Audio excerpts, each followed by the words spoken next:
প্রিয় BA first সেমিস্টারের ছাত্রছাত্রীরা এবং যারা থার্ড সেমিস্টারের ছাত্রছাত্রীরা রয়েছে, তোমাদের জন্য আজকের এই ভিডিওটি অত্যন্ত গুরুত্বপূর্ণ, বিশেষ করে ফার্স্ট সেমিস্টারে যারা ছাত্রছাত্রী রয়েছে।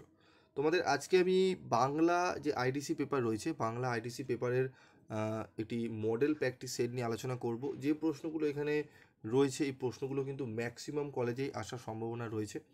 তো তোমরা দেখে নাও, তোমাদের সামনেই পরীক্ষা আসছে এবং তোমাদের বাংলা আইডিসি পেপারের সাজেশন নিয়েও তোমরা অনেকবার রিকোয়েস্ট করেছিলে। তো দেখো, তোমাদের কোশ্চেন প্যাটার্ন হবে 50 নম্বরে, তোমাদের কোশ্চেন হবে, 2 ঘন্টা সময় থাকবে। তো তোমাদের একের কয়েক দাগে প্রশ্ন আসতে পারে, পল্লী সমাজ উপন্যাসের রমেশ চরিত্রটি সম্পর্কে আলোচনা করো, অথবা পল্লী সমাজ উপন্যাসে পল্লী সমাজের চিত্র কতটা বাস্তবনিষ্ঠ হয়েছে লেখো। এই দুটি প্রশ্ন অত্যন্ত গুরুত্বপূর্ণ, ঠিক আছে, রমেশের চরিত্র এবং পল্লী সমাজের চিত্র।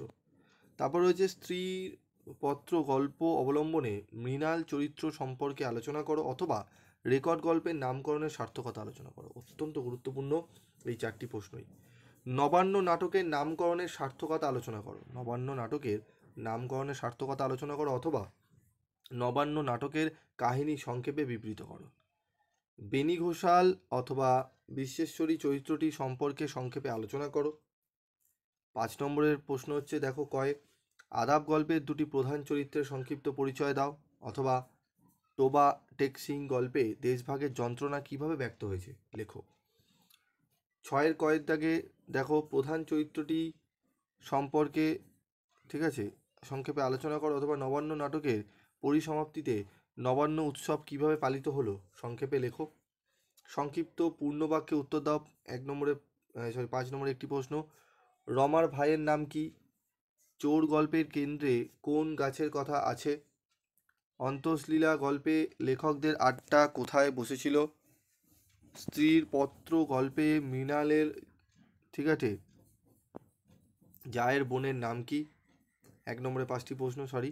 তারপর হচ্ছে নবান্ন নাটকে কোন গ্রামের কথা আছে?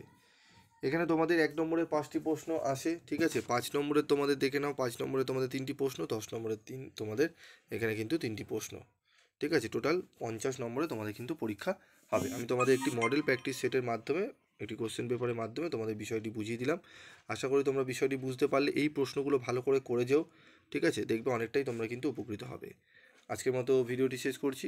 দেখা হচ্ছে পরবর্তী ভিডিওতে। তোমাদের আর কোন কোন পেপারের আইডিসি পেপারের সাজেশন লাগবে তোমরা অবশ্যই কমেন্ট বক্সে লিখে জানাবে, আমি আইডিসি পেপারের সাজেশন তোমাদের সামনে তুলে ধরবো। আজকের মতো ভিডিওটি শেষ করছি।